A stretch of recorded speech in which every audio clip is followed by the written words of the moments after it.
918 জায়গায় কোরআনে কারিমে আছে ডাইরেক্ট ইনডাইরেক্ট মিলে যে কোরআন দিয়ে রাজনীতি করা লাগবে। আমি এর আগে 903 জায়গা পর্যন্ত পেয়েছিলাম। আজকে সারা দিনের ভেতরে 3 থেকে আরো 15 জায়গা, কত হয়? 918 জায়গায় আমি পেয়েছি। আরো যারা বড় বড় গবেষক তারা তো আরো বেশি পাবে। যেটা 903 জায়গায় আছে এটা যদি কেউ অস্বীকার করে ওর ঈমান থাকার কথা। নামাজের কথা আছে মাত্র 82 জায়গায়। কয় জায়গায়? যাকাতের কথা আছে মাত্র 82 জায়গায়। হজের কথা আছে মাত্র 1 জায়গায়। রমজানের কথা আছে মাত্র 1 জায়গায়।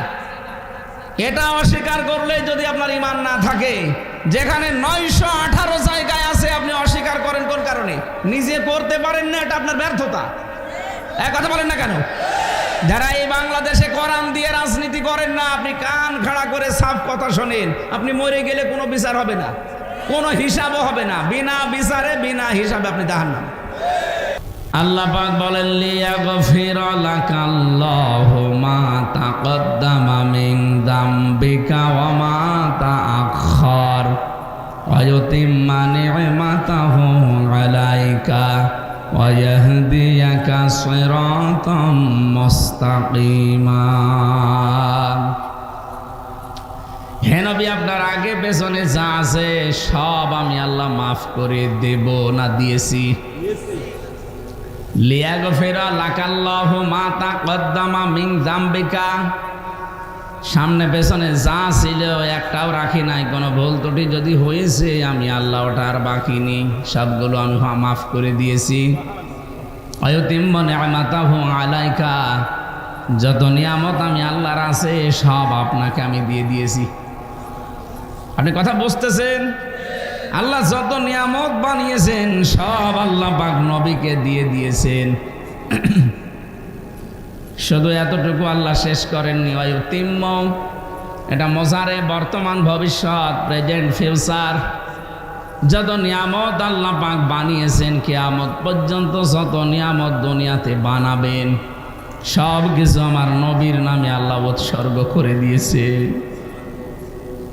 ওয়াহদিয়াকা সিরাতাম মুস্তাকিমা, আপনাকে আমি আল্লাহ নিজে পথ দেখাচ্ছি, দেখাবো। কিয়ামত পর্যন্ত এই শব্দটা থাকবে কোরআনে। সিরাতাম মুস্তাকিমা, সরল এবং সঠিক যে পথ, শুধু সরল সঠিক পথ অর্থ হবে না। মুস্তাকিমা মানে স্থায়ী সরল পথ। ভালো করে শুনুন, নবীকে আল্লাহ যে পথ দিয়েছেন আজ ভালো আছে কালকে নষ্ট হয়ে যাবে এমন না। বিশ্ব নবীকে আল্লাহ হেদায়েতের যে পথ দেখিয়েছেন, একদিকে সরল এবং সোজা, আর একদিকে স্থায়ী। এই জন্য প্রতিদিন ফরজ নামাজও যারা পড়ে প্রত্যেক দিন 17 বার আল্লাহর কাছে বলা লাগে। রাসূলুল্লাহকে আল্লাহ যে পথ দিয়েছিলেন ওটা কি অস্থায়ী না স্থায়ী? কেমন স্থায়ী? আজ আছে কাল 2 দিন পরে রাস্তার মতো হয়ে যাবে কিয়ামত পর্যন্ত। রব্বুল আলামিন বলেন 17 বার কমপক্ষে মানুষ আমার কাছে এই কথা বলে, ইহদিনাস সিরাতাল মুস্তাকিম, হে আল্লাহ তুমি আমাকে সরল সঠিক স্থায়ী পথ দেখাও। মুস্তাকিম মানে যেটা দাঁড়িয়ে থাকে। ইস্তেকামাত ময়দা করা মানে কি?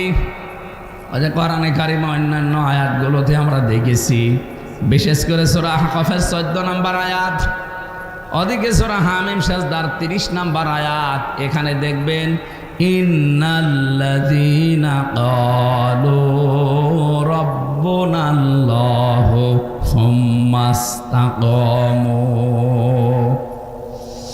নিশ্চয় যারা এই কথা বলে আমাদের রব আল্লাহ আর এরপর টিকে থাকে। এখানে আল্লাহ কমও দিতে পারতেন, ইস্তেকামাত শব্দটা দিয়েছেন এই কারণে। কম মানে এমনি দাঁড়িয়ে থাকা, আর ইস্তেকামাত মানে দৃঢ়ভাবে দাঁড়িয়ে থাকা। আর এগুলো তৈরি হয় ওই সময় যখন মানুষ ঈমানের ওপরে পরীক্ষা দেয়। আমরা বাস্তবে বহু মানুষকে দেখেছি এই দেশে যারা সত্যি ঈমানের ওপরে পরীক্ষা দিয়েছে। এ মানুষগুলো জুলুম অত্যাচার স্টিম রোলার চলেছে, এরপরও তারা টিকেছিল। শহীদ মীর কাশেম আলীর কথা শুনেছেন না? আমি তো নিজে কারারক্ষের কাছে শুনেছিলাম। এই লোকটার 3 ঘন্টা পরে ফাঁসি হবে, অথচ তিনি বললেন যে আমি 2 ঘন্টা ঘুমালাম, 1 ঘন্টা আগে তুমি আমারে ডেকে দিও। কারারক্ষে কুতুবউদ্দিনের বাড়ি রাজবাড়ি, মাঝে মাঝে আমারে বলতো, হামজা ভাই এই লোকটার ঘুম আসলো কি করে? বললাম আপনি বুঝবেন না, আমি বুঝেছি ঘুম কেন এসেছিল।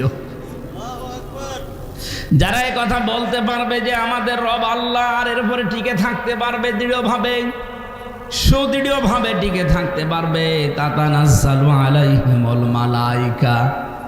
তাতানাজ্জাল এটা মজারে, বর্তমান ভবিষ্যৎ প্রেজেন্ট ফিউচার, মালাকুন 1 বছর, মালাইকা বহু বছর। আল্লাহ বলেন এদের জন্য আমি বিপদে আপদে পড়লে ফেরেশতা পাঠাচ্ছি, পাঠাবো। 1টা 2টা না, হাজার হাজার ফেরেশতা তাদের কাছে আসবে। হয়তো ফেরেশতা নিজের সূরাতে আসবে, অথবা অন্য কোনো সূরত নিয়ে আসবে। আল্লাহ তাখাফু ওয়ালা তাহজানু, তারা কানের কাছে এসে বলবে ভয় পাবেন না, কোনো চিন্তা নেই। আপনি ফাঁসির দড়ি দেখতে পাচ্ছেন, তাতে কি হয়েছে? আপনার ছেলে ব্যারিস্টার আরমান গুম হয়ে আছে, তাতে কি হয়েছে? আপনার স্ত্রী এখনো পর্যন্ত অসুস্থ, তাতে কি হয়েছে? কোনো চিন্তা নেই, সবগুলোর দায়িত্ব আল্লাহ নিয়ে নিয়েছে। এ কথা না বললে জীবনও এই লোকটার 2 ঘন্টা ঘুম আসা সম্ভব না। কারণ আমি এই 3 বছর তো দেখেছি, ওনারা 8-10 বছর, 10 বছর, 12 বছর হয়তো ফাঁসির কন্ডেম ছেলে ছিল। আমিও তো 3 বছর একাধারে ছিলাম। যোগাযোগ বিচ্ছিন্ন হয়ে থাকা যে কত কঠিন আমি নিজে টের পেয়েছি। জেলখানায় সবচাইতে বেশি চলে ঘুমের বড়ি। তা ওনারা ছিল, আমরা ছিলাম প্রায় এই এশিয়া মহাদেশের ভেতরে সবচাইতে ভয়ঙ্কর জেল ওইটা কাশিমপুরের হাই সিকিউরিটি জেল যেটা বলে। ওখানে কোনো মায়া দয়া নেই। কোরআনে সূরা তাহরিমের ভেতরে পড়েছিলাম,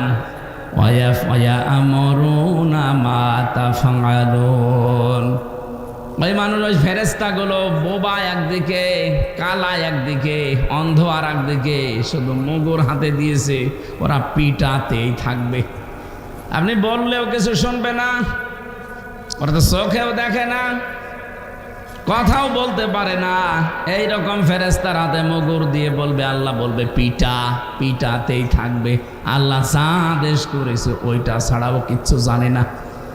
তা আমরা মনে হয় এই 3টা বছর এইটাই দেখেছি, ও হাসিনা যা আদেশ করেছে ও তা ছাড়া কিছুই জানে না।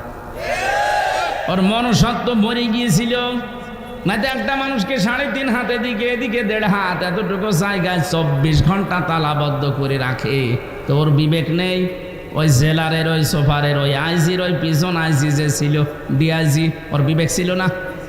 ছিল, কিন্তু বিবেক মরে গেছে। আমার মনে হয় এই ফেরেশতার মতো, ওরে যা বলে দিয়েছে ও তাই করবে। আমি আলেম হই আর আমি জালেম হই, ওর কাছে কিছুই না। আমার নামের আগে যে একটা মাওলানা লেখা আছে, ওর কাছেও কিছুই না। রাতের বেলা এসে 5-7 জন দেখতাম পাশের রুমে যারা আছে, এই ওঠেন, ওঠেন, এ কথা বলে কি করবো এখন? কি করবো মানে চলে যাওয়া লাগবে, মনে হচ্ছে ছেড়ে দেবে আমারে। চোখ বেঁধে নেবে কালো কাপড় দিয়ে, হাত পেছনে হ্যান্ডকাপ দিয়ে বেঁধে দেয়, পায়ে ডান্ডা বেড়ি লাগিয়ে চলতেই থাকে সারা রাত। কোথায় কোথায় ঘোরায় আল্লাহ জানে। হঠাৎ রাত 3টা বাজে, 4টা বাজে, চোখ খুলে দেবে, হাতের বেড়ি খুলে দেবে, পায়ের ডান্ডা বেড়ি খুলে দেবে। কোথায়? আমি গাজীপুর জঙ্গলে। এখানে কি বলে? তোরে ছেড়ে দিলাম, যা। যে আপনি দৌড় দেবেন, পেছন থেকে গুলি করে বলবে সকালে যে ক্রস ফায়ারে মরে গেছে। আপনারা শোনেননি ক্রস ফায়ারের নাটক? এইভাবে চলতো। আমি তো নিজে মাটির নিচে থেকে দেখেছি। এরা রাতের বেলায় এসে এভাবে নিয়ে চলে যেত হঠাৎ কোথাও। এই ছিল মানুষের জীবন। ওই লোকটা পড়ে আছে আজ 2 বছর, 5 বছর, 7 বছর। আমি শুনেছিলাম যারা আমার সাথে ছিল ওরা বলেছে 14 বছরের মানুষ আমরা পেয়েছি। কেউ জানে না দুনিয়ায় যে লোকটা বেঁচে আছে কিনা। এত বড় বড় নখ হয়েছে তো মানুষের, চুল দাড়ি গোপ দেখলে আপনি ভয় পেয়ে যাবেন প্রথমে, ওরে বাবা কি মানুষ না জঙ্গল থেকে বেরিয়ে আসতেছে। এরা দেওয়ালের সাথে আঙ্গুলের এই নখ দিয়ে খুশিয়ে খুশিয়ে ভাঙা ভাঙা অক্ষরে লিখে রাখতো, ভাই যদি বাইরে যেতে পারেন তবে একটু জানাবেন যে আমি বেঁচে আছি। কারণ বাইরে মানুষ জানেই না যে ও বেঁচে আছে। এমন কিছু মানুষকে জিজ্ঞাসা করতাম যে আপনার নাম কি, বলে কি, তার মানে ও নিজের নামও জানে না। তার মানে ওই নাম ধরে তো তাকে বছরের পর বছর ডাকা হয় না, ও নামও ভুলে গেছে।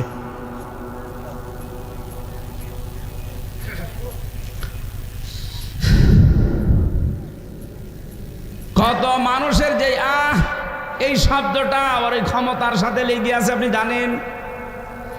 জালেমকে এমনি পালিয়েছে, ওর বংশটা এখন পালানো বংশ। আপনি দেখেছেন ওনার বোনের মেয়ে টিউলিপ সিদ্দিকী পদত্যাগ করেছে মন্ত্রিত্ব থেকে। ওনার মেয়ে যেটা পুতুল, ওইটাও এখন অবস্থা নড়বড়ে। কত মানুষকে নাকি অবৈধভাবে নিয়োগ দিয়ে সেখান থেকে টাকা পয়সা খেয়েছে, বলেন সুবহানাল্লাহ। সব ওরা ত্যাগী বংশ, দেশ ত্যাগ করেছে দুই বোন মিলে। ছেলের বউ ছেলেকে ছেড়ে ত্যাগ করে চলে গেছে, মেয়ের জামাই মেয়েকে ত্যাগ করে চলে গেছে। এই যে এটাও তো পদত্যাগ করা লাগলো বোনের মেয়েকে। নিজের মেয়েকেও যদি কয়েকদিন পরে পদত্যাগ করা লাগবে, যা করেছে এখন যা আসতেছে এটাও লাগবে। কারণ ওটা তো ওরা আমাদের মতো দুর্নীতিগ্রস্ত না, ওরা একেবারে চুল পরিমাণ কিছু পেলে তার খবর করে ফেলে। আর আপনি বিশ্ব স্বাস্থ্য সংস্থার দায়িত্ব নিয়ে বিভিন্ন জায়গা থেকে মাল কামিয়েছেন, যে আগে কি সুন্দর মাল কামায়। এই করেছেন যারা, তাদের কিন্তু সমস্যা সামনে আসতেছে। আমার ভাইরা, এই যে কত মানুষের আর্তনাদ জড়িয়ে আছে। তাহাজ্জুদের সময় দেখেছি মাঝে মাঝে রাত 3:30 4টার সময় যখন আমরা উঠতাম, মাওলানা মামুনুল হক আর আমি এক জায়গায় ছিলাম, হঠাৎ ওযু করার জন্য উঠে 2 তলা 3 তলা 4 তলা 5 তলা থেকে আওয়াজ আসতো, কে গো? ওই যে বিডিআর, আজ 14 বছর পড়ে আছে বিডিআর, কিচ্ছু জানে না। ও মাঝে মাঝে এসে বলতো, হামজা ভাই মাত্র আর 1 মাস পরে আমি রিটায়ার্ড হয়ে যেতাম। অথচ এই জালেমরা একটা দুর্বিসন্ধি করে আমাদের এই প্রশাসনের বিভাগটা নষ্ট করি। আমি আজ 14 বছর পড়ে আছি বিনা কারণে। এ বয়সে আমার স্ত্রীর কাছে, আমার ছেলে মেয়ের কাছে, নাতির কাছে থাকার কথা, অথচ একজন মুরব্বী মানুষ, পঞ্চগড়ে বাড়ি লোকটার 14 বছর পড়ে আছে। মাঝে মাঝে রাতের বেলা দেখতাম এভাবে শব্দ দিত। আমার মনে হয় ওর এই আর্তনাদ, এর এই দীর্ঘশ্বাস আরো সে চলে গেছে। নবীজি যে জানিয়েছেন, ইত্তাকি দাওয়াতাল মাজলুম ফাইন্নাহা লাইসা বাইনাহু ওয়া বাইনাল্লাহি হিজাব, রাহু মুসলিম। তোমরা বেঁচে থাকো মাজলুমের বরদোয়া থেকে, কারণ মাজলুমের বরদোয়ার আল্লাহর ভেতরে কোনো হেজাব থাকে না, পর্দা থাকে না। এরকম হাজার লক্ষ মানুষ যারা মজলুম, তাদের বরদোয়া, তাদের দীর্ঘশ্বাস এদের এই ক্ষমতার সাথে লিখেছিল। এখন এই যে আমেরিকার অবস্থা দেখতে পাচ্ছেন না, কি দাবানল জ্বলতেছে। গাজায় ওই মানুষগুলো সমর্থন দিয়ে, ইহুদিদের দিয়ে ছোট ছোট বাচ্চাদেরকে ঘরের ভেতরে রেখে তালা লাগিয়ে আগুন লাগিয়ে দিয়েছে। ওই বাচ্চারা, আমি ভিডিও দেখেছি, করে চিৎকার দিচ্ছে। কিছু কিছু মানুষ যারা বলছে, রব্বানা আখিরিজনা মিন হাদিহিল ক্বরিয়াতি যালিমি আহলুহা। হে আল্লাহ, জালেম সম্প্রদায় থেকে, এই জনপদ থেকে তুমি আমাদেরকে বের করে নাও। ওয়াজআল্লানা মিন লাদুনকা ওয়ালিয়্যা ওয়াজআল্লানা মিন লাদুনকা নাসীরা। অথবা তোমার পক্ষ থেকে একটা সাহায্যকারী আমাদের জন্য পাঠাও। রব্বুল আলামিন যেন ওই ছোট ছোট বাচ্চা নিষ্পাপ যারা এখনো গোনা লেখা শুরু হয়নি, এই গাজার এই ছোট ছোট মুসলমান ছেলে মেয়েদের আর্তনাদ আরো সে পৌঁছানোর কারণে এখন শাস্তি দিচ্ছে। যারা নীরব ছিল বিশ্বে, এই মডেলগুলো, আমেরিকা 70,000 মেশিন লাগিয়েছে আগুন লিভানোর। 70,000। আপনি চিন্তা করতে পারেন, এই বাংলাদেশের মতো 59টা দেশ জোড়া দিলে যত বড় হয়, এক আমেরিকা একা এত বড় বিশাল দেশের যেই লস অ্যাঞ্জেলস নাকি পুড়ে যাচ্ছে। আমি দেখেছি এই ভিডিওগুলো, এমনি কান্না চলে আসছে। মানুষকে আল্লাহ যা দিচ্ছে এর জন্য হাজারো পশু পাখি পর্যন্ত কষ্ট পাচ্ছে। হরিণ পুড়িয়ে দেখলাম, পুড়ে একেবারে পোড়া ভত্তা হয়ে পড়ে আছে। ওদের একদিকে বরফ জমে যাচ্ছে ঠান্ডায়, আর একদিকে দাবানল জ্বলতেছে। 70,000 মেশিন দিয়ে শেষ পর্যন্ত আজকে জানিয়েছে যে আমাদের আয়ত্তের বাইরে, কারণ সেখানে পানি দেওয়া হয় ওই জায়গায় আগুন আরো বেশি জ্বলে। আরে ভাই, আপনি আল্লাহর সাথে পাল্লা দিয়ে পারবেন? এটাকে দুনিয়ার কেউ করাচ্ছে? আল্লাহ নিজে করছেন। ইন্না বাদশা রব্বিকা লাশাদীদ। আল্লাহ বলেন আমার ধরা বড় শক্ত ধরা। এমনিতে আমি কাউকে কিছু বলি না, যদি একবার ধরি ওরে আমি আর ছাড়ি না। আল্লাহ নিজে ধরেছেন। এখন আপনি 70,000 কেন 70 লাখও যদি পানি আগুন লিভানোর মেশিন দিয়ে চেষ্টা চালান, জীবনও লিভাতে পারবেন না। যত দেবেন আরো তীব্রতা বাড়বে। কথা বলেন না কেন? এখন শুনলাম যে বিভিন্ন মসজিদের ইমামদেরকে, খতিবদেরকে ডাক দিয়ে বলছে আমাদের আয়ত্তের বাইরে, আমাদের আর কিছু করার নেই, আপনারা এবার আজান দেন। এবার আজান দে। আজান দেওয়া মানুষগুলোকে ধরে ধরে আগুন দিয়ে পুড়িয়ে দিয়েছ, এখন ঠেলা টের পাও। আল্লাহ মনে হচ্ছে বাংলাদেশের জালেমদের ওপরও এরকম একটা প্রতিশোধ নিচ্ছে। আলেমদের মাথায় দড়ি দিয়ে যখন নিয়েছে তো তখন বলতো দেখ কেমন লাগে। এখন যখন নিয়ে যায় আদালতে আমরাও বলছি দেখ কেমন লাগে। যদিও শয়তানদেরকে এখনো পর্যন্ত আরামে রেখেছে। সেদিন এই গম চোরটা দেখলাম, এই কামরুল টাক, ওরে 2 তালার কথা বলে 4 তালায় তুলেছে। এই জন্য হ্যাঁ এত বড় ইতরামি করো আমার সাথে? ওরে শয়তান! আলেমদের মাথায় দড়ি দিয়ে ছাগলের মতো টেনে নিয়েছে, তো তখন কিছু বলনি। আর এখন 2 তালার কথা বলে 4 তালায় নিয়ে যায় তোমার গরম, ওর মুখের উপরে দেওয়া দরকার 2 চাটি। শয়তানের শয়তান। এই দেশটাকে নষ্ট করার জন্য যারা ভূমিকা পালন করেছে তার ভেতরে এটা একটা শয়তান। শিক্ষা ব্যবস্থা ধ্বংস করার জন্য যারা কাম করেছে, আপনার এই পাশের জেলা চাঁদপুরের একজন আর চট্টগ্রামের একজন, একেবারে শেষ করে দিয়েছে এই 2 জন। এর আগে সিলেটের একজন ছিল, ওটাও আর একটা শয়তান। ওদের শয়তান না কোনটা? প্রত্যেকটাই শয়তান। শয়তান মনে হয় 15.5 বছরের ছুটি নিয়েছিল, বলেছিল যে আমি আর শয়তানি কোথায় করব, আমার চাইতে বড় বড় ভাই দেশে আছে, আমি বিয়ে চলে গেলাম অন্য দেশে। কে একটা যেন গল্প বলতো ছোটকালে শুনতাম যে শয়তান একবার খুঁজে পাওয়া যাচ্ছে না, কোথায় আছে। ও শেষ পর্যন্ত খোঁজ খবর নিয়ে দেখা গেল বাংলাদেশ নামে একটা দেশে বঙ্গবন্ধু শেখ মুজিবুর রহমানের পা ধরে পড়ে আছে। কে তুমি এখানে?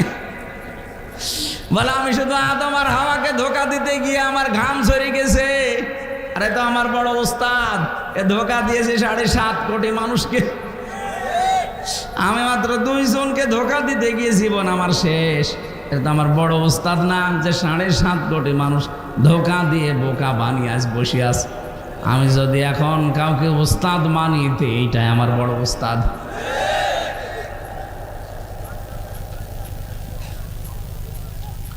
আল্লাহর সাথে পাল্লা দিয়ে পারা যাবে না, এজন্য আমাদেরকে নত স্বীকার করা লাগবে। বিশ্ব নবীকে আল্লাহ যে পথ দিয়েছিলেন এটা অস্থায়ী পথ না, ওটা স্থায়ী পথ। আমরা আল্লাহর কাছে 17 বার প্রতিদিন চাই, আল্লাহ তুমি আমাদেরকে ইহদিনাস সিরাতাল মুস্তাকিম, আমাকে সরল এবং সঠিক পথ দেখাও। রব্বুল আলামিন বলেন আগের কথা শোনার পরে তোর তো মনে হচ্ছে সরল সঠিক পথে তুই আসিস, তুই তো হেদায়েতের ওপরে আসিস বলে মনে হয়, কারণ তুই প্রশংসা করলি আমি আল্লাহর। আলহামদুলিল্লাহি রাব্বিল আলামিন আর রহমানির রহিম মালিকি ইয়াউমিদ্দিন, এই কথাগুলো সব প্রশংসা না? এক কথা বলছেন এতগুলো এটা একটু সরিয়ে দিন সামনে। প্রশংসা করার ধরন দেখে আমার মনে হচ্ছে তুই তো ভালো পথে আছিস, আবার সরল সোজা পথ কোনটা? আপনি যেন নিচের থেকেই বললেন আল্লাহ ইয়্যাকা না'বুদু ওয়া ইয়্যাকা নাস্তাঈন। হে আল্লাহ, তোমার কাছে আমি সরল সোজা পথ চাই, আমি কিন্তু যে সে না, আমি তোমার বান্দা। আমি তোমার কি? আমি তোমার বান্দা, আমি স্বীকৃতি দিলাম।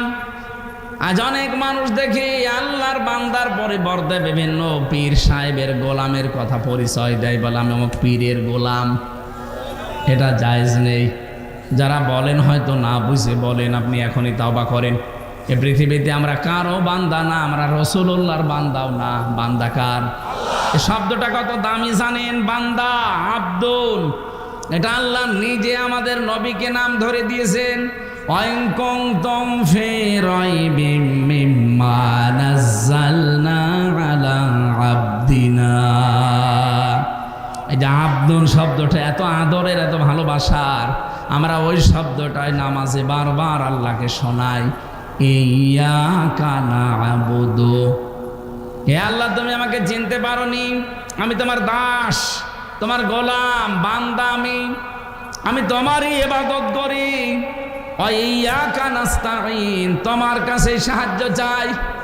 স্বাভাবিকভাবেই যেন মনে হচ্ছে আল্লাহ আমার সামনে দাঁড়িয়ে জিজ্ঞাসা করছে, হামজা তোমার বান্দার স্বীকৃতি দিলে, এতগুলো প্রশংসা করলে, আমি আল্লাহর কি দেব তোমারে বলো দেখি। তখন আমরা সরল সোজা এবং স্থায়ী মুস্তাকিমের পথ চেয়েছি। বলেন বলেন, এটা চাইলেই শেষ হয়ে গেছে। আল্লাহ যেন প্রশ্নবোধক চিহ্ন দিচ্ছে। সিরাতে মুস্তাকিম কি এটা? আল্লাহ যেন আমাকে জিজ্ঞাসা করছে কি এটা। এখন আমি নিজের থেকে বলছি আল্লাহ সিরাতাল্লাযীনা আন'আমতা আলাইহিম। আল্লাহ সিরাতে মুস্তাকিম তো ওইটা, ওদের পথ আমি চাচ্ছি, যেই পথে তুমি পুরস্কার দিয়েছো, যে পথের মানুষদেরকে তুমি এনাম দিয়েছো, পুরস্কৃত করেছো, ওদের পথ আমি চাই। আল্লাহ পাক বলছেন কারা তারা? আপনি নিজে পরিচয় দিয়েছেন, গায়রিল মাগদুবি আলাইহিম ওয়ালাদ-দাল্লিন। তাদের পথে তুমি চালাবে না যারা মাগদুব এবং দল্লিন, যারা অভিশপ্ত এবং পথভ্রষ্ট। এখানে দুইটা জাতির নাম আমরা জানি। এই ছেলে, জরুরি কাজ না থাকলে যাবেন না, একটু বসেন। এখানে দুইটা জাতির নাম আমরা সকলে জানি, যে একটা ইহুদি আর একটা খ্রিস্টান। আপনি তামাম দুনিয়ায় এখন 257টা রাষ্ট্র আছে। মানবতার শত্রু, ইসলামের শত্রু হিসাবে আপনি দুইটা জাতিকেই দেখবেন বেশি ভূমিকা পালন করছে। আপনি গাজার দিকে তাকিয়ে দেখবেন, এখানে ধ্বংস করার পেছনে দায়ী হচ্ছে ইহুদিরা, আর ওদেরকে সাহায্য করেছে খ্রিস্টানরা। এক কথা বলেন না কেন? আর বাকি মুসলিম বিশ্বে, বিশেষ করে আমাদের প্রতিবেশী, এখানে মুসলমান নিধনের পেছনে ভূমিকা পালন করেছে মুশরিকরা, আর এদেরকে সাহায্য করেছে উগ্রপন্থী কিছু হিন্দুরা। গুজরাটে মুসলমান হত্যা, কাশ্মীরে মুসলমান হত্যা, সর্বোপরি আল্লাহর ঘর ওরা ভেঙে দিয়েছে। এখনো পর্যন্ত আল্লাহর ঘর ওরা ভাঙতেছে, গতকালকেও একটা ভেঙেছে। আমাদের প্রতিবেশী, এই কারণে আমরা সতর্ক করছি, যেহেতু আমাদের হাতে আপনাদের যাতে ক্ষমতা কম, এই জন্য সতর্ক করছি। প্রতিবেশী পাল্টানো যায় না, প্রতিবেশীর চরিত্র পাল্টাতে হয়। এই জন্য আশা করবো আপনাদের পূর্বপুরুষেরা আল্লাহর ঘর কাবা ধ্বংস করতে এসে তারা কাসফিম মাকুল হয়ে গেছে। কথা বলেন না কেন? আপনারা যা করছেন, আপনাদেরকে আল্লাহ কাসফিম মাকুল বানিয়ে দেবে। এই জন্য আপনারা থামেন। হয়তো বুঝে হোক না বুঝে হোক, আবেগে এক শয়তানের পামে আপনারা এটা করছেন। এক শয়তান হাওয়া দেয় আর আপনারা এটা করেন। একটা নির্ভেজাল টাটকা শয়তান ওই মোদিটা। কত মুসলমানের রক্ত ওর হাতে লেগে আছে আপনি জানেন, আর আপনি আর জায়গা পেলেন না যাওয়ার, ওর কাছে গিয়েছেন। তামাম দুনিয়ার 257টা রাষ্ট্র এই ময়লার বস্তা কেউ নেয়নি, মোদি নিয়েছে। এটা ময়লার বস্তা না? বলেন তো ওই মহিলারা কেউ কাজের লোকও রাখবে না? আমার তো সম্ভব না। ও সাঁতারে কাজের লোক রেখে করবো কি আমি? অথচ তাকান তাম দুনিয়ার নিকৃষ্ট মানুষের তালিকা খুঁজবেন, আপনি 6 জন মানুষের নাম পাবেন। তাম পৃথিবীতে 6 জন মানুষের নাম আছে নিকৃষ্ট, যারা গণহত্যাকারী। তার ভেতরে হিটলার আছে, চেঙ্গিস খান আছে, ওই যে যেটার নাম বললাম ওইটা আছে, আর যেটা পালিয়েছে এর নামও আছে। এর এখন বয়ফ্রেন্ড, এরপর আর একটা কি আছে জানো? গার্লফ্রেন্ড। এ পর্যন্ত যেন থাকে, আর নিচে নামবেন না, কারণ নিচে নামা আপনাদের জন্য আর জায়েজ নেই, কারণ দাদা তো আর মুসলমান না। ও দাদা এখন মুসলমানি দিতে গেলে যে পাকা মতা সওয়াল কিটা দেবে? হাজাম কোথায় পাবেন আপনি? একটা হাজামকে নিয়ে যে দেবেন, ও তো আর চোখ খুলে কাটতে পারবে না, চোখ বন্ধ করে কাটা লাগবে। শেষে আঁকা কাটতে যে গুড়া কেটে বাদ দিয়ে দেবে, ও বিয়ের স্বাদ মিটে যাবে দাদা। এই জন্য যাই গেছেন থাকেন, কিন্তু নিচে নামবেন না। কথা বলছে না কেন? নাই তো শেষ বয়সে একটা কিছু হয়ে গেলে তখন পরিচয় দেবো কি? পরিচয় দেওয়া সম্ভব ওই সময়? আমার কোরআন মানবে? আলা তুনকিহুল মুশরিকিনা হাত্তা ইউমিনু, সূরা বাকারা 2 নম্বর পারা 14 নম্বর পৃষ্ঠা 4 নম্বর লাইনের 221 নম্বর আয়াতের মাঝের অংশে আছে। আল্লাহ বলেন, কোন মুশরিক পুরুষ যদি ঈমান না আনে, কোন মুমিনা নারীর জন্য তার সাথে বিয়ে করা জায়েজ নেই। আমি এই জন্যই বকবক করছি, এমনি করতাম না। এই জন্যে গেছেন ভালো, সাবধানে থাকবেন, কারণ ওদের তো চরিত্র ঠিক নেই। কখন আবার কি করে ফেলে, শেষে দেখা যাচ্ছে বুড়ো বয়সে নাতি আমরা কি করব।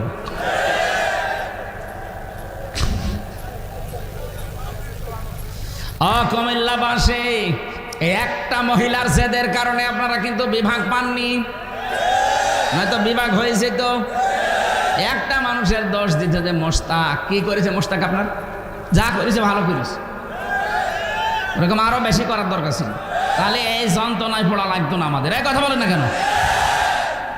খালি মোস্তাকের দোহাই দিয়ে এত বড় একটা জেলা, বাংলাদেশের 17 জেলার ভেতরে একটা জেলা কুমিল্লা, এটা বিভাগ হওয়ার মতো না? কি হয়তো আপনার দিলে? খালি একজনের উপরে হিংসা করে আপনাদের সারা কুমিল্লায় প্রায় 20-22 লক্ষ মানুষ বাস করে পুরা জেলা মিলে। হ্যাঁ, এতগুলো মানুষের এখন সব মনের ভেতরে দুঃখ না? এই দুঃখ থাকবে না, সামনে জেলা বিভাগ হবে ইনশাআল্লাহ। আমরা সবাই চাচ্ছি, সারা বাংলাদেশে তো আমি ঘুরি, বলে না এটা ঠিক হয়নি, এদের বিভাগ দেওয়া দরকার। আল্লাহ যেন অন্তত এটা আপনাদের দেখার তৌফিক দেন, জোরে বলেন আমিন। আমার ভাইয়ের, আমি যে কথা বলছিলাম, রব্বুল আলামিন এই 2টা জাতির নাম দিয়েছেন এই কারণে, একটা অভিশপ্ত আর একটা পথভ্রষ্ট। এই পৃথিবীতে কেন তারা অভিশপ্ত, কেন পথভ্রষ্ট, আমি প্রায় 5টা কারণ পেয়েছি তাফসিরে। এইদিকে তাকান, এটা আমাদের সাথে আবার মিলবে। 1 নম্বরে, এই মানুষগুলো কিন্তু জানতো যে আমাদের নবী মুহাম্মদ রাসূলুল্লাহ শেষ নবী এবং সর্বশ্রেষ্ঠ নবী, কারণ ওদের তাওরাতে, ওদের ইনজিলে কয়েকশো বার লেখা ছিল এটা। তাওরাত কিতাবে, ইনজিল কিতাবে আমাদের নবীর নাম পরতে পরতে তার প্রশংসা লেখা ছিল। আমাদের কোরআন পড়তে গেলে আমরা যে অক্ষরগুলো দিয়ে পড়ি, আমার আল্লাহ প্রতিটি অক্ষরে আমাদের নবীর সম্মান আর পরিচয় তুলে ধরেছেন। আপনি দেখবেন যারা আরবি পড়তে পারে বলবেন আলিফ দিয়ে দেখবেন আহমাদ, আলিফ দিয়ে আহমাদ মানে প্রশংসিত। বা দিয়ে আল্লাহ বলেন আমার নবী বাশির, সুসংবাদদাতা। তা দিয়ে আমার নবী মুত্তাকি, তিনি পরহেজগার। সা দিয়ে আমার নবী মুদ্দাসির, তিনি কম্বলওয়ালা। জিম দিয়ে আমার নবী জামিল, তিনি সুন্দর। হা দিয়ে আমার নবী হামিম, তিনি অন্তরঙ্গ বন্ধু। খ দিয়ে আমার নবীর পরিচয় আল্লাহ দিয়েছেন খাতামান নাবিয়্যিন, আমার নবী শেষ নবী। আপনি একটা একটা করে যখন যেতে থাকবেন দেখেন সর্বশেষ অক্ষরে আল্লাহ ডাক দিয়েছেন ইয়াসিন, হে নেতা। সুবহানাল্লাহ বলতে পারেন? ওদের কিতাবে এভাবে প্রত্যেকটি পরতে পরতে সাজানো ছিল নবী মুহাম্মদ রাসূলুল্লাহর পরিচয়, যে উনি একজন শেষ নবী আসবে, উনি সর্বশ্রেষ্ঠ নবী। আমিনা তার মায়ের নাম, আব্দুল্লাহ তার বাবার নাম, দাদার নাম পর্যন্ত লেখা ছিল। ওরা যে সত্যকে সত্য জানার পরও মানত না, একদিকে হিংসা করে আর একদিকে অহংকার করে। তাহলে এখান থেকে একটা মাসলা বের হয়, হিংসা করে আর অহংকার করে যারা সত্যকে সত্য জানার পরেও মানে না, আমার আল্লাহ পাক বলেন তারা অভিশপ্ত, তারা পথভ্রষ্ট। এই বাংলাদেশের সাথে আজটা মিলান তো, আর যারা সত্যকে সত্য জানার পরও মানতে চান না, হয় হিংসা করে অথবা অহংকার করে।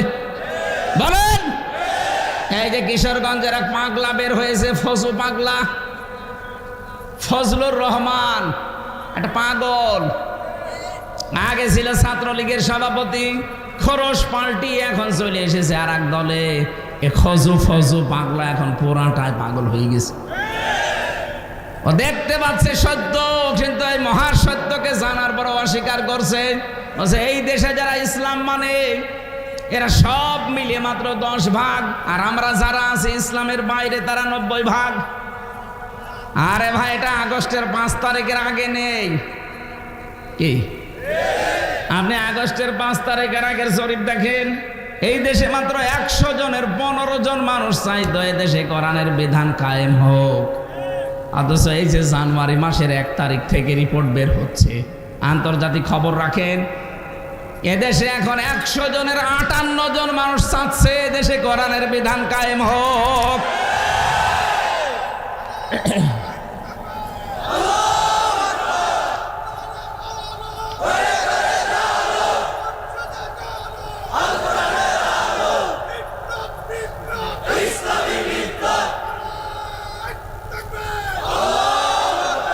এই ফজুর মতো আরো কিছু মানুষ দেখছি পাগল হয়ে গেছে। এই যে হারুন একটা, হারুনের বউ পাপিয়া একটা, আমি নাম ধরেই বলছি কারণ এরা পুরাটা এখন মাথা আউলিয়ে গেছে। এরা সত্যকে সত্য জানার পর অস্বীকার করছে। ওরা বলে ভোট হলে ইসলামপন্থী মানুষ মাত্র 10 ভাগ ভোট পাবে। আরে ভাই, আপনি ভোটে 15.5 বছর হয়েছে, আপনি আন্দাজি রিপোর্ট বলেন কি করে? বিশ্বের রিপোর্টগুলো এখন খুলে দেখেন, এই যে মাইক্রোসফট, ভয়েস অফ আমেরিকা, সবগুলো খ্রিস্টানরা চালায়, একটাও তো মুসলমান চালায় না। তারা এখন রিপোর্ট দিচ্ছে বাংলাদেশ দেখে, এই দেশে যেভাবে মানুষের উত্থান হচ্ছে ইসলামে, আগামীতে 3য় শক্তি হিসাবে ইসলাম ক্ষমতায় যাবে। এটা আমেরিকার রিপোর্ট। মাইক্রোসফট রিপোর্ট দিয়েছে তামাম দুনিয়ায় 257টা রাষ্ট্রের ভেতরে মিথ্যা কথা বলার দিকে এগিয়ে আছে ভারত। আরে ভাই, আমরা তো বানাইনি, বানিয়েছে খ্রিস্টানরা। সবচাইতে বেশি মিথ্যা খবর প্রচার করে ভারতে। আপনি দেখেছিলেন না ওদের সাংবাদিকের অবস্থা কি? হল হকার, মলম। আমার মনে হয় মলম বিক্রেতা অতাও নড়াচড়া করে না। যা আমরা নিয়ে নেব, আমরা চট্টগ্রাম। আরে দাদা, চট্টগ্রাম নিয়ে নেবেন মানে আপনি কি যৌতুক নেবেন? আর মেয়ে তো পালিয়ে গেছে, যৌতুক কিসের? মেয়ে তো বিয়েই আমরা মানি না। আর আমাদের যে ধর্মে যৌতুক দেওয়াও জায়েজ নেই, নেওয়াও জায়েজ নেই। যদিও এখানে কিছু আছে যৌতুক খায়। কারা কারা যৌতুক নিয়েছেন হাত তোলেন তো। আলহামদুলিল্লাহ, এই জেলাটা ভালো আছে। আলহামদুলিল্লাহ বললাম এই কারণে, আমার তো ছেলে নেই, মেয়ে আছে, আমার আর যৌতুক দেওয়া লাগবে না। এই জেলায় এত দূর বিয়ে দেওয়া যাবে না। কোথায় কুষ্টিয়া, কোথায় কুমিল্লা, এত দূর বিয়ে দিয়ে থাকা যায়? আসতেই লাগে আমার একদিন। কুমিল্লাবাসী বাংলাদেশের 64 জেলার ভেতরে, এখানে যেহেতু আলেমদের বাস বেশি এই জেলায়, সারা বাংলাদেশের জরিপেটা সবচাইতে বেশি আলেম বাস করে কুমিল্লা, নোয়াখালী এগুলোতে। এ কারণে এমনিতেই মানুষ হিসাবে ইমান যেহেতু সিটি ফোটা আছে, এই কারণে আপনাদের প্রতি মহাব্বত একটু বেশি। অন্যান্য জেলার চাইতে একটু মহাব্বত বেশি, বিশেষ করে গোপালগঞ্জের চাইতে। ওর নাম শুনলে আমার কেমন জানি লাগে। বহু দাওয়াত এসেছিল, বললাম না, ও আবু সাহেলের ওখানে আমি যাবো না। দরকার হয় কুষ্টিয়ায় আমি ঘুমাবো, তারপরেও যাব না। কোথায় কুষ্টিয়া, কোথায় কুমিল্লা, এরপরও আমার চলে আসা লাগে শুধু ইমানের দিক থেকে টান আছে। এই কারণে আমি এখানে কথা বলেও শান্তি পাই, আর গোপালগঞ্জে শান্তি তো দূরের কথা। আমি সেই কয়বার গেছি চলে পুড়ে মরিস, আমার গাড়ি পর্যন্ত শয়তানরা ভেঙে দিয়েছে। এই জন্য অবস্থার পরিবর্তন না হলেও জেলায় আমি যাবো না। এখনো দাওয়াত নেই নিয়ে বছরে বলেছে আগে হোক, আল্লাহর ওলি যদি মরে যায় তারপরে। তাছাড়া আমি আমার মনে হয় কেমন কেমন লাগে। যদিও গোপালগঞ্জও বাংলাদেশের ভেতরে না, বাইরে, ভেতরে। ওই জেলায় যেভাবে উন্নয়ন করেছেন আপনি, সারা বাংলাদেশে যদি ওইভাবে উন্নয়ন করতেন তাহলে এই দেশের কোনো মানুষ আপনাকে বলতো না। কারণ নিজেরটার দিকে টানবেন মানে। আমিরে জামাত ডাক্তার শফিকুর রহমান হাফিজাহুল্লাহ কয়েকদিন আগে তিনি খুলনায় গিয়েছিলেন। উনি বলেছে যে গোপালগঞ্জে বিভিন্ন বিশ্ববিদ্যালয় হয়েছে, অনেক প্রতিষ্ঠান হয়েছে, আমরা এতে নারাজ না, ভালো, ওটাও বাংলাদেশের ভেতরে। কিন্তু এরকম প্রত্যেকটা জেলায় তো অন্তত কম বেশি হওয়ার দরকার ছিল। ওদের রাস্তা দেখেছেন? আর এই যে রাস্তা, ডেলিভারি রোড, আমার মনে হয় যে সমস্ত মেয়েদের পেটে বাচ্চা, এখান থেকে ওই সেই কুমিল্লা নিয়ে যাওয়া লাগবে না। এই রাস্তায় শুধু 2-3 কিলোমিটার ড্রাইভারকে বলবেন 200 টাকা বেশি দেবো, তুই জোরে চল, ওর রাস্তায় শেষ। এই কথা বলে না কেন? ডেলিভারি রোড বানিয়ে ফেলেছে, রাস্তায়ও হয়েছে একবার। তাহলে এখান থেকে আমি আজকে শিক্ষা দিতে চাইলাম, এই যারা সত্যকে সত্য জানার পরে অস্বীকার করছেন, এই ফসু পাগলার মতো, আপনাকে কিন্তু ইহুদি আর খ্রিস্টানদের সাথে তুলনা দিয়েছেন আল্লাহ। আপনি সত্যের পথ পাবেন না। এই জন্য যারা এরকম বিভ্রান্তিতে আছেন তারা থামবেন। আর আমি জানি যারা একেবারে শেষ পর্যায়ে পৌঁছিয়ে যায়, ওদের হেদায়েত দেওয়ার মতো আল্লাহ আর খালি রাখে না। ইন্নামা নুমলি লাহুম লিয়াজদাদু ইসমা ওয়া লাহুম আযাবুম মুহিন। মানুষের পাপ যখন পরিপূর্ণ হয়ে যায়, ওই মানুষগুলোর মুখ দিয়ে তখন অনর্গল আল্লাহ মিথ্যা কথা বের করে। এই জন্য মিথ্যা কথা খুব বেশি বলছে কয়েকজন। আপনি দেখবেন, এই কথা বলছে না কেন? আপনি দেখবেন যে কয়টা ইসলামের বিরুদ্ধে, একামতে দিনের বিরুদ্ধে কথা বলছে, ওদের একটারও পেছন ঠিক নেই, সবগুলো বাম থেকে আসা। বলে যে কোরআনের সাথে রাজনীতির কোনো সম্পর্ক নেই। আরে শয়তান, 918 জায়গায় কোরআনে কারিমে আছে ডাইরেক্ট ইনডাইরেক্ট মিলে যে কোরআন দিয়ে রাজনীতি করা লাগবে। আমি এর আগে 903 জায়গা পর্যন্ত পেয়েছিলাম। আজকে সারা দিনের ভেতরে 3 থেকে আরো 15 জায়গা, কত হয়? 918 জায়গায় আমি পেয়েছি। আরো যারা বড় বড় গবেষক তারা তো আরো বেশি পাবে। যেটা 903 জায়গায় আছে, এটা যদি কেউ অস্বীকার করে, ওর ঈমান থাকার কথা। নামাজের কথা আছে মাত্র 82 জায়গায়। কয় জায়গায়? যাকাতের কথা আছে মাত্র 82 জায়গায়। হজের কথা আছে মাত্র 1 জায়গায়। রমজানের কথা আছে মাত্র 1 জায়গায়। এটা অস্বীকার করলে যদি আপনার ঈমান না থাকে, যেখানে 918 জায়গায় আছে আপনি অস্বীকার করেন কোন কারণে? নিজে করতে পারেন না, এটা আপনার ব্যর্থতা। এক কথা বলেন না কেন?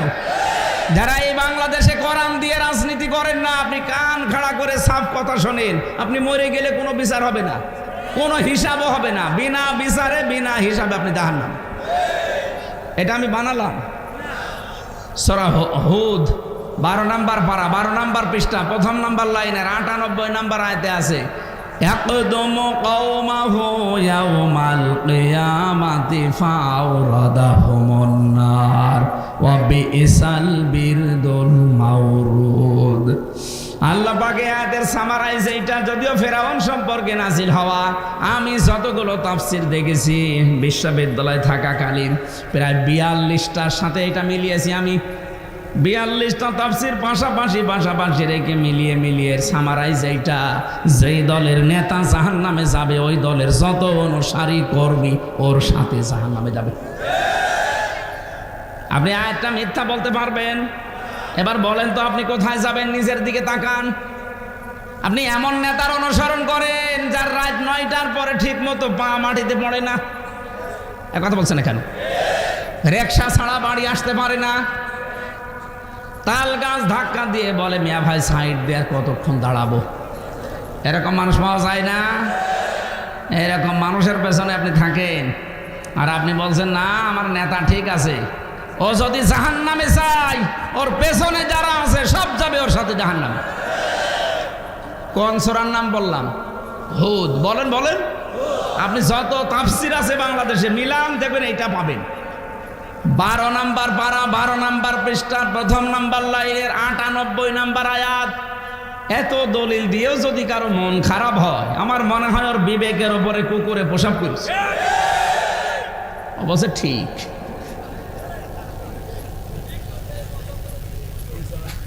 এই বলেন তো, এই আয়াতের মূল শিক্ষা আমরা কি পেলাম? যারা সত্যকে সত্য জানার পরে অস্বীকার করে, মানতে চায় না, হিংসা করে হোক আর অহংকার করে হোক, এরা একদিকে মাগদুব আর একদিকে দললিন, পথভ্রষ্ট না, একদিকে পথভ্রষ্ট আর একদিকে লানত প্রাপ্ত। সুতরাং এটা শুধু ইহুদি খ্রিস্টানদের জন্য না, মুসলমানদের ভেতরেও যারা জানেন যে এটা সত্য। বাংলাদেশে আজ হাজার হাজার দল করে মানুষ, এর ভেতরে সব দল তো আর সঠিক না। কথা বলেন না কেন? নবীজি বলেছেন আমার উম্মতের ভেতরে 73টা দল হবে। বনি ইসরাইলে ছিল 72 দল, আমার উম্মতে হবে 73 দল। এর ভেতরে 72 দল যাবে জাহান্নামে, একটা দল যাবে জান্নাতে। তাহলে এই দেশে যতই দল থাক সব দল তো আর জান্নাতি না। বলেন বলেন, মানা আলাইহি ওয়া আসহাবি, একালি টান আছে। যারা আমি নবী এবং আমার সাহাবীদেরকে অনুসরণ করে চলবে তারা জান্নাতি। এই দেশে এখন তাকান, যারা আল্লাহর নবীকে এবং নবীর সাহাবীদেরকে অনুসরণ করে, অনেকের প্রশ্ন আসতে পারে, যারা বিশাল জুব্বা গায়ে দেয়, পাগড়ি মাথায় দেয়, এরাই কে বলেছে আপনাকে? বিশ্ব নবীর সাহাবীদের জীবনীগুলো খোলেন। এক একজন সমরবিদ ছিলেন, কেউ অর্থনীতিবিদ ছিলেন। আপনার ভেতরে অর্থনীতিবিদ আছে, সমরবিদ আছে, পরিকল্পনা দেওয়ার মতো মানুষ আছে, 10টা মানুষের কর্মসংস্থান তৈরি করবে এই লোকটার মতো এরকম মানুষ আছে। এই যে এই মানুষটার নাম হচ্ছে মনির হোসেন পাটোয়ারি। চেহারা দেখতে যাই হোক, হাজারো মানুষের কর্মসংস্থান তৈরি করে দিয়েছে। আর ভাই আপনি আল্লাহর ওলি করার জন্য সে চলে যাচ্ছেন চিটাগাঙে, বরিশালে। কে বলেছে আপনাকে? আল্লাহর ওলি তো ওইটা যার দ্বারা মানুষের কর্মসংস্থান তৈরি হয়। একটা মানুষ চুরি থেকে, ডাকাতি থেকে, ছিনতাই করা থেকে, হাইজ্যাক করা থেকে বেশি নিজের জায়েজ কর্মজীবনী আছে, যার মাধ্যমে আছে, সেই লোকটার দাম কত আপনি জানেন? আমি মনির হোসেন পাটোয়ারি সাহেবকে ধন্যবাদ জানাচ্ছি, কারণ ওনার চাইতে টাকাওয়ালা মানুষে বাংলাদেশে কম নেই। কত মানুষের টাকা তারা ব্যাংকে রাখে, ছাতা পড়ে যায়, অথচ ওনার টাকাগুলো উনি কাজে লাগিয়েছে, হাজার হাজার মানুষের কর্মসংস্থান তৈরি করে দিয়েছে। এক একটা মানুষ কর্ম করে খেতে পারলে তার দ্বারা আরো 4-5 জন পরিবারের সদস্য চলে। এই পরিকল্পনা তৈরি করা লাগবে না, এই আইডিয়া নিয়ে আসা লাগবে না। ওনার মাথা ছোট হোক কিন্তু আইডিয়া তো আছে। আমরা আল্লাহর ওলি খুঁজেই পাই না।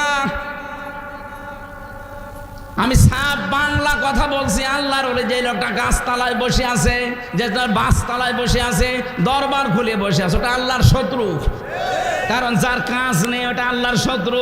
আল কাসিবু হাবিবুল্লাহ, যারা কাজ করে খায় এরা আল্লাহর বন্ধু। সুবহানাল্লাহ বলতে পারেন না? উনি কাজ করে খায়, কাজ করিয়ে খায়, এই মানুষগুলোই আল্লাহর বন্ধু। যদি ফরজ যে বিধানগুলো আছে ওটা ঠিক রাখতে পারে, শুধু ফরজ নামাজ, ফরজ রোজা, ফরজ হজ, ফরজ যাকাত, এগুলো ঠিক রেখে যদি মানুষের সাথে মুআমালাত মুআশারাত ঠিক থাকে, কসম করছে আল্লাহর ওলি ওইটাই। আল কাসিবু হাবিবুল্লাহ, যারা কাজ করে খায়, পরিশ্রম করে, এরা আল্লাহর বন্ধু। আল কাসিবু হাবিবুল্লাহ। তলাবু কাসবিল হালালি ফারিদাতুম বাদাল ফারিদা, নির্ধারিত ফরজ আদায় করার পর হালাল রুজির জন্য চেষ্টা করা, কষ্ট করা, ওটা আরেকটা ফরজ। এই ফরজটা বাংলাদেশে নেই, এই জন্য এত দুর্নীতি।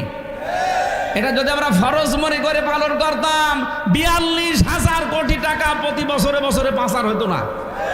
এক পদ্মা সেতু বানাতে 32,000 কোটি টাকা খরচ। কেন? যারা বানিয়েছে তাদের সাথে কথা বলেন। যত টাকা আপনি এখান থেকে মারিং কাটিং করেছেন, এরকম ব্রিজ 4টা বানানো যাবে। ওই যে শুধু নামাজকে, রোজাকে, কোরআন পড়াকে ইবাদত মনে করে, আর কর্মজীবন যেটা হালাল রুজির জন্য চেষ্টা করা, এগুলো মনে করে দুনিয়ার কাজ। এই জন্য দরবেশের মতো মানুষ এত বড় বড় দাড়ি ৩৬,০০০ কোটি টাকা চুরি করিস, ওর হাত না, ওর মনে হয় ছোট ঠ্যাঙও কেটে ফেলা দরকার। শয়তান যা করিস।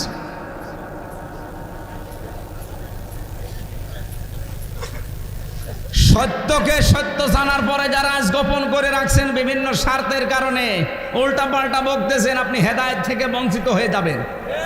আপনার পাপ যখন পরিপূর্ণ হয়ে যাবে, ওয়ালাহুম আযাবুম মুহিন, আল্লাহ বলেন ওকে আমি অপমানজনক শাস্তি দেব।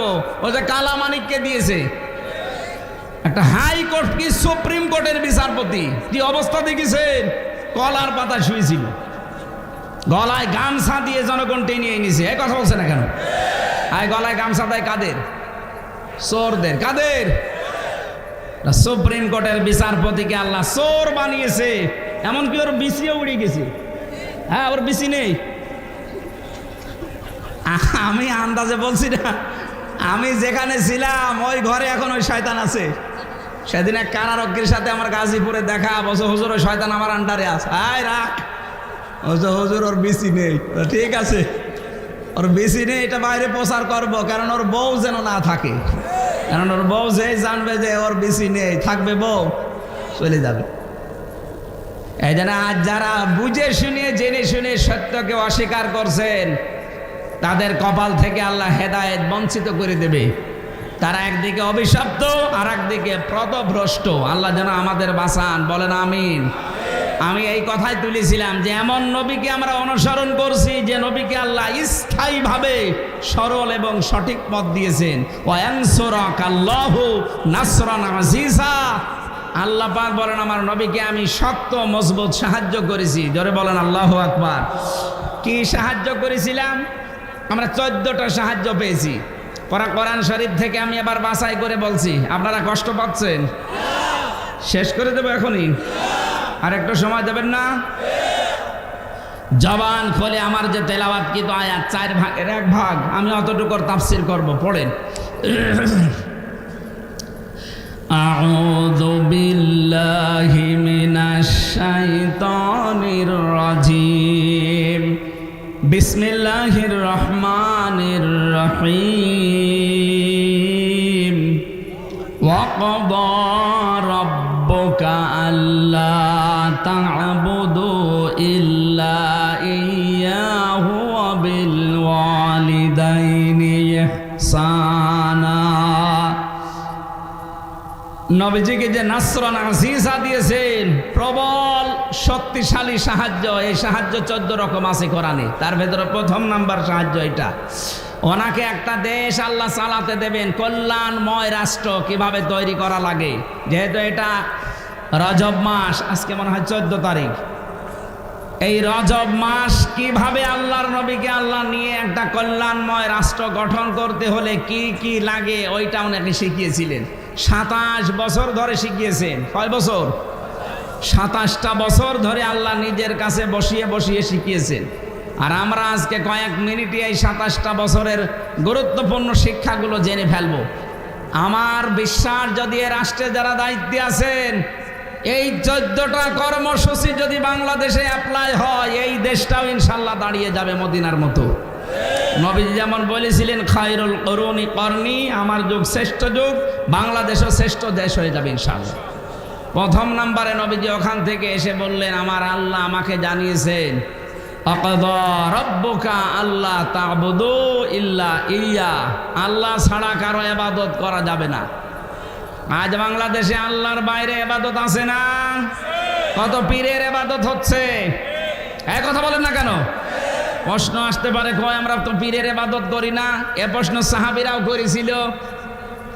আল্লাহ রাব্বুল আলামিন সূরা তাওবার ভেতরে আছে, দেখবেন 31 নম্বর আয়াত, ইত্তাখাযু আহবারাহুম ওয়া রুহবানাহুম আরবাবাম মিন দুনিল্লাহ ওয়াল মাসিহ ইবনা মারইয়াম ওয়া মা উমিরু ইল্লা লিয়া'বুদু ইলাহান ওয়াহিদা লা ইলাহা ইল্লা হুয়া সুবহানাহু আম্মা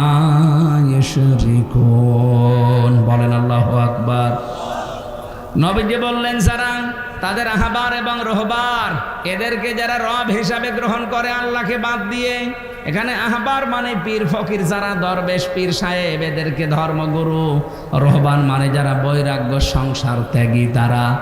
সাহাবীরা বললেন হুজুর কই, এদেরকে তো আমরা রব হিসাবে মানি না। নবীজি বললেন ওরা যখন কোনো কিছুকে আদেশ করে ওটা কি তোমরা মেনে নাও না, যেটা নিষেধ করে ছেড়ে দাও না? বলে হ্যাঁ তা তো করি। নবীজি বললেন এইটাই তো রব মানা বলে। আজ বাংলাদেশে কোরআনের কথা বলে আদেশ দেবেন, মানবে না, বলে আমার বাবা বলেছে। এরকম ভক্ত আছে না দেশে? এরা তাদের পীরকে রব মানে, এইটাই কোরআনের কথা। এই জন্য আল্লাহর আবাদতের বাইরে আর কারো আবাদত করা যাবে না। তার মানে আল্লাহর আদেশের বাইরে কোনো আদেশ, আরো জোরে বলেন, আল্লাহর আদেশের বাইরে কোনো আদেশ চলবে না। ওই যে 918 জায়গায় আছে, তার ভেতরে এই দুইটা আলা আলা হলে খালক ওয়াল আমর। আল্লাহ বলেন সৃষ্টি যার, হুকুমও চলবে তার। ইনিল হুকমু ইল্লা লিল্লাহ, যিনি বানিয়েছেন আইন চলবে তার। সুতরাং এই পৃথিবীতে কোরআনের সাথে রাজনীতির কোনো সম্পর্ক নয়। যারা বলেছেন হয়তো না জেনে বলেছেন, অথবা অন্য কোনো উদ্দেশ্য আছে, আর আমরা সেই উদ্দেশ্যের কথা অলরেডি জেনে ফেলেছি। দাদা বাবুরা মাঝে মাঝে বিভিন্ন জিনিসকে পাঠায় আর প্রেসক্রিপশন দেয়, কিছু কিছু আশার বাণী শোনায়, উস্কানি দেয়, তখন এই মানুষগুলো পাগল হয়ে যায়। আমরা এই পাগলামিতে আর কোনোদিন পা দেব না। আমরা যদি পা দিতে চাই কোরআনে কারিমের পথে পা দেব। কথা বলেন ঠিক কিনা? আমার কথার অর্থ বোঝেন আপনি? কথা বলেন না কেন? সুতরাং কারো উস্কানিতে পা দেওয়া যাবে না। ওখানে বসে বসে উনি চা খায় আর উস্কানি দেয়। এ দেশে অনেকে উস্কানিতে পা দিয়ে বিশৃঙ্খলা তৈরি করে, মাঝে মাঝে বিভিন্ন নাম নিয়ে, কেউ রিক্সা লীগ, কেউ আনসার লীগ। কথা বলছে না কেন? মাঝে মাঝেই দেখবেন অন্যান্য ধর্মের লোকদের কেউ দিয়ে উস্কানি দেয়, আর এগুলো উস্কানিতে পা দেয় তারা, যারা এই 15.5 বছরে মাল কামিয়েছে। বিশেষ করে গোপালগঞ্জের লোক যেহেতু বেশি, এই জন্য উস্কানিতে পাও দেয় ওরা বেশি। কি হয়েছে দেখেছেন? পেছনে লাল হয়ে গেছে। ওই কয়দিন সন্তান গোপালগঞ্জ থেকে ঢাকায় আসলে বসে আসবেন 300 টাকা, দাঁড়িয়ে আসলে 1000 টাকা। কি পিটানো পিটিয়েছিল। এই জন্য আমরা যেন কারো উস্কানিতে পা না দেই। আজ এই দাদারা এসে মাঝে মাঝে অনেককে উস্কানি দিচ্ছে, টিপস দিচ্ছে, তখন আলেমদের বিরুদ্ধে আবার ওই শয়তানের তৈরি করা শব্দগুলো উচ্চারণ করছে। রাজাকার এই শব্দটা যেন সামনে কেউ উচ্চারণ না করে, মৌলবাদ এই শব্দ সামনে যেন কেউ উচ্চারণ না করে। এটা ওই জালেমদের তৈরি করা। এইটা তৈরি করে করেই তো সামনে হাজারো আলেমদেরকে ওরা বিভিন্ন জায়গায় জেল খাটিয়েছে। আমার নামেও লাগিয়েছিল। কিসের মৌলবাদ বলেন আপনারা? কিসের জঙ্গির নাটক সাজিয়েছেন? এখন যিনি র্যাবের দায়িত্বে আছে তিনি অলরেডি ঘোষণা দিয়েছেন যে জঙ্গি এটা পুরাটা একটা নাটক, এই মনিরুলের তৈরি করা। কোথায় আছে সেই শয়তান আমি জানি না। আমার মনে হয় এরকম মানুষকে আর বাঁচিয়ে রাখা ঠিক না, সবাই করে দেওয়া দরকার। ওরা বহু আলেমের জীবন নষ্ট করেছে এই জঙ্গির নাটক সাজিয়ে। আমার জীবন থেকে 3টা বছর কেড়ে নিল আন্দাজে একটা বেকার একটা মিথ্যা মামলা দিয়ে। কিছুদিন আগে আদালত থেকে আমার রায় দিয়েছে যে আমি নির্দোষ, আমার কোনো দোষ পাইনি। তা আমি নির্দোষ মানুষকে যারা 3টা বছর জেল খাটিয়েছে, তাও ফাঁসির কন্টেম ছেলে, আমি চাই তারাও যেন 3 বছর এরকম জেলে থাকে। আর এখন মামলার রায় আমার কাছে কল দিয়ে বল হুজুর মাফ করে দিন। কিসের মাফ? আগে আমার টাকা ফেরত দেন। কথা বলেন এখন। আমার বাবার কাছে যত টাকা খেয়েছেন আগে টাকাগুলো ফেরত দেবেন। বলে মাফ করে দিয়ে। মাফ নাই, আমার উপর যে কষ্ট হয়েছে আমি মাফ করলাম, আমার বাবা মাফ করবে কি করে, আমার বউ মাফ করবে কি করে? তাদেরকে আপনারা যা করেছেন আগে ওইগুলো ফেরত দিয়ে দেন। এরপরে আমি আকিস গ্রুপে চাকরি করতাম, সেখান থেকেও শয়তানরা 32 লাখ টাকা নিয়েছে। এই জন্য যার কাছে যারা যে অপরাধ করেছেন এই 15.5 বছরে, যদি মাপ পেতে চান তার কাছে যে ক্ষমা চাবেন, আর তার যার ক্ষতি হয়েছে ক্ষতিপূরণ দেবেন। নাই তো শুধু আস্তাগফিরুল্লাহ পড়ে জীবনও আপনার মাফ হবে না। যারা বলে যে আস্তাগফিরুল্লাহ পড়লেই মাফ হয়ে যায়, আন্দাজে বলে। কারণ আপনি তো অপরাধ আল্লাহর কাছে করেননি যে আস্তাগফিরুল্লাহ পড়বেন, অপরাধ করেছেন আপনি হামজার কাছে। এক কথা বলেন না কেন? যেন অপরাধ যার কাছে ক্ষমা চাবেন, অপরাধ যার কাছে স্বীকার করবেন। এদেশের মানুষ পুরা উল্টা বোঝে, অপরাধ করে এদেশে আর কাবার দেওয়াল ধরে কান্নাকাটি করে। কাবার দেওয়াল ধরে কান্নাকাটি করা দরকার কি? তুই কি আল্লাহর কাছে অপরাধ করেছিস? অপরাধ করেছিস যার কাছে, ক্ষমা চাবি তার কাছে। আর শুধু ক্ষমা চাইলেই হবে? আপনি তার ক্ষতিপূরণ দেবেন না? এই যে পিবিআর যেই লোকটা মনোজ কুমার, এটা টাটকা নির্ভেজাল শয়তান।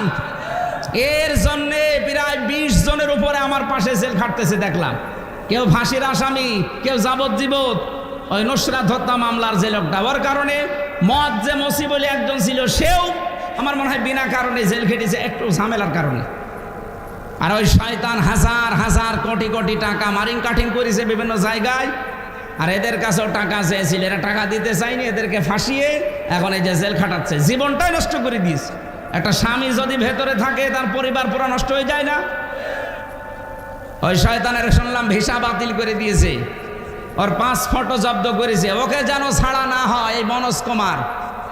এটা একটা নির্ভেজাল টাটকা, একেবারে টাটকা শয়তান। আমি তো শয়তান দেখিনি, ওরে দেখলে মনে হয় শয়তান যদি দেখতাম তো এরকমই হতো। এরকম বহু শয়তান এই দেশে এই জালেমাকে টিকিয়ে রাখার জন্য চেষ্টা চালিয়েছিল। এই ডিআইজি মনিরুল যেটা, এরপরে আমার এই আসাদুজ্জামান কাউন্টার টেররিজমের যেটা প্রধান ছিল, ওইটা আর একটা, খালি আলেমদেরকে গায়ে হাত দিত। আল্লামা জুনায়েদ বাবুনগরী রহমতুল্লাহ আলাই তার দাড়ি ধরে এভাবে টান দিয়ে তুলে ফেলেছিল। আলেমদেরকে পা উল্টা দিকে দিয়ে মাথা নিচের দিকে দিয়ে পিটিয়েছে। আমারও হাত পেছনে বেঁধে বা ডান্ডা বেড়ে দিয়েছে পায়ে, মাজার সাথে দড়ি বেঁধে 11 ঘন্টা টাঙিয়ে রেখেছে শয়তান, তাও মাটির নিচে। এরপরে চোখ বেঁধে দিয়েছে কালো কাপড় দিয়ে। মাঝে মাঝে বলছে, যা বলতে বলি এগুলো যদি না বলেন তাহলে আপনার বউ তুলে নিয়ে আনবো। ওরা আমার সামনে ওই যে কি দিয়ে নখ তোলে, ওই মেশিনগুলো নিয়ে এসে দেখাতো যে এইগুলো দিয়ে আমরা হাতে পায়ের নখ তুলি। আমার মনে হয় এখন ওদের তোলা দরকার। কথা বলেন। শিবিরের সভাপতি ছিল দেলাওয়ার ভাই, নাম শোনেননি? তার গরম করে তার লজ্জাস্থানে ঢুকিয়েছে। ওরা নিজেরাই বলছিল আমার সাথে যে দেলাওয়ারকে আর মাসুদকে আমরা একেবারে ফুটবলের মতো পিটিয়েছি, তার পুরো সঙ্গই নষ্ট হয়ে গেছে।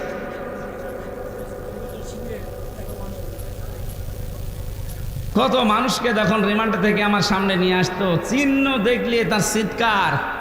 বলেন তো, একটা জীবিত মানুষের নখ যদি এরকম তুলে ফেলে, ফিনকি দিয়ে রক্ত বের হয়। আপনি তুলে দেখেন, একটা মানুষের চোখের এই যে ভরু, এগুলো যখন সব তুলে ফেলেন, দেখবেন ও কিছুক্ষণ পরে পিটাবেন পায়ের নিচে, অন্ধকার দেখবে। একাধারে আধা ঘন্টা পিটাতে আছে পায়ের নিচে, আপনি আধা ঘন্টা 1 ঘন্টা পরে কিছু দেখতে পাবেন না, কারণ পায়ের রগের সাথে চোখের রগের একটা সম্পর্ক আছে। ওরা তো জানে কোথায় কি মারলে, কোন জায়গায় কি করলে ও আর জীবনে কিছু করতে পারবে না। শফিকুল ইসলাম মাসুদ ভাই ডাক্তার, তার এই হাত পা এই সমস্ত জায়গা ফুটবলের মতো পিটিয়েছে, সবগুলো গুঁড়ো গুঁড়ো হয়ে গেছে। শুধু কারো হাউ আঙ্কেল নাই, হাউ আঙ্কেলের মতো হাজারো হাউ আঙ্কেল আছে। একটাকেও ছাড় দেওয়া ঠিক না, তাহলে সামনে যারা আসবে এরা আরো বেশি জুলুম করবে। এদেরকে দৃষ্টান্ত হিসাবে এমন শাস্তি দেওয়া লাগবে, আগামীতে যারা আসবে ক্ষমতায় তারা যেন অন্তত ভয়ে কাঁপে না, দরকার নেই। আর যদি এখন আপনি এদেরকে বাবা শাহজালাল ঠিক আছে মাফ করে দিলাম যান, আগামীতে যারা আসবে ওরা মনে করবে কিছুই তো হয় না, দেখি আবার শুরু করি। এই জন্য অনেকে কিন্তু বলা অলরেডি আরম্ভ করেছে যে 15.5 বছরে তো কোরআনের অনুষ্ঠান করতে অনুমতি লাগতো, আমরা যদি যেতে পারি অনুমতি দেব না। আরে ভাই, আপনি বলবেন ঠিক আছে, তাহলে এখনই বলে ফেলবেন, কয়েকদিন পরে বলতে পারলেন না, মানুষ তো সব জেনে ফেলবে। কথা বলছেন এখানে? আপনি যেটা বলবেন আমরা জানি, যে কিছুদিন পরে বলবেন, ভোটটা হয়ে যাক আগে যদি বলে ফেলেন এদেশে 96% মুসলমান, এরা জাতে মাতাল হলো, তাহলে ঠিক আছে। আপনি আলেমদের বিরুদ্ধে যাবেন, জীবনও এ দেশের মানুষ মেনে নেবে না। এই কথা বলে না কেন? সুতরাং এই দেশকে শান্তি, স্বস্তি, নিরাপত্তা দিতে যদি চান, এই 14 দফা কর্মসূচি মাস্ট বি এই দেশে এখন কায়েম করা লাগবে। নবীজিকে বললেন যে প্রথম নাম্বার কায়েম করবেন কেউ যেন আমি আল্লাহ ছাড়া অন্য কারো ইবাদত না করে। এটা যখন একেবারে সব জায়গায় জারি হয়ে যাবে, অবিল ওয়ালিদাইনি ইহসানা, এই পৃথিবীতে আমি আল্লাহর পরে সবচাইতে বেশি কষ্ট করে এই মানুষের জন্য তার মা বাবা। আমি বিজ্ঞানের তথ্য পড়েছি, একটা মানুষ পৃথিবীতে আসতে যে কষ্ট হয় মায়ের 57 ইউনিট কষ্ট হয়। কত? অথচ 45 ইউনিট কষ্ট দিলে একটা মানুষ মরে যায়। আমরা যারা পুরুষ মানুষ আছি সর্বোচ্চ 45 ইউনিট কষ্ট পেলে আপনি মরে যাবেন। আর মা আমার মুখ দেখা দেখিয়ে 57 ইউনিট কষ্ট সহ্য করেছে। অথচ এই মাকে অনেকে আলাদা করে দিচ্ছে খাবারের ভয়ে। অনেকে তাদেরকে শুধু আলাদা করে না, বৃদ্ধাশ্রমে রেখে আসতেছে। বর খুশির জন্যে, শাশুড়ির খুশির জন্যে মা বাবাকে আলাদা করে দেয়, বাড়ি থেকে তাড়িয়ে দেয়। এমন মানুষ কুমিল্লায় নেই? এটা আলেমদের জেলা। এ কাজ করেন কোন কারণে? এটা রংপুর বিভাগের ওই যারা, যাদেরকে আমরা মফিজ বলে ডাকি, তারা করলে নাই হয়, তারা বসে না শোষে না। আপনারা তো জ্ঞানী মানুষ। এ জেলা বাংলাদেশের জন্য একটা শিক্ষা। অনেক মানুষ এই জেলার দিকে তাকিয়ে থাকে। আর আপনারা যদি বৃদ্ধাশ্রম তৈরি করেন, কুমিল্লাতে বৃদ্ধাশ্রম তৈরি হচ্ছে, নাউজুবিল্লাহি মিন যালিক, বৃদ্ধাশ্রম তৈরি করা জায়েজ নেই। আমি সেদিন নীলফামারী জেলার কিশোরগঞ্জ থানায় গিয়েছিলাম একটা বৃদ্ধাশ্রম দেখার জন্য। যে দেখি এইদিকে 25 জন, এইদিকে 25 জন মা আর বাবা বসে আছে, চোখের ভেতরে তাদের পানি টলটল করছে। ওদের চেহারার দিকে বোঝা যাচ্ছে যে প্রত্যেকটা মা বাবার সন্তানের জন্য বরদোয়া দিচ্ছে। ওদেরও আমার মতো ছেলে মেয়ে নেই? এক কথা বলে না কেন? এই জন্য সাবধান। আল্লাহ নিজের পরে কিন্তু কোনো পীরের নাম দেয়নি, আল্লাহ নিজের পরে শাশুড়ির নাম দেয়নি, আল্লাহ নিজের পরে কার নাম দিয়েছে? মা বাবা। এই দুইটাকে সামনে ঠিক রাখবেন। হ্যাঁ, স্ত্রীর যে সম্মান অবশ্যই তাকে সুসম্মান দেওয়া লাগবে। এখানে একটা একটা করে 14টা বিষয় লেখা আছে। আপনারা সূরা বনী ইসরাঈলের 23 থেকে 38 এই আয়াতগুলো তাফসীর আকারে পড়বেন আমি আশা করছি। পারিবারিক জীবন নিয়ে আমার বই লেখা আছে জেলখানায় বসে বসে। কোথায় আছে সে গাড়ি? এই যে সাদা গাড়ি, এখান থেকে মেয়েদের জন্য নিয়ে যান। ওইটা পুরুষের জন্য একটা আছে, মেয়েদের জন্য একটা আছে। পারিবারিক জীবনের দাম্পত্য কলহ এবং তার সমাধান, এটা পড়াবেন। মেয়েদের জীবন সংশোধন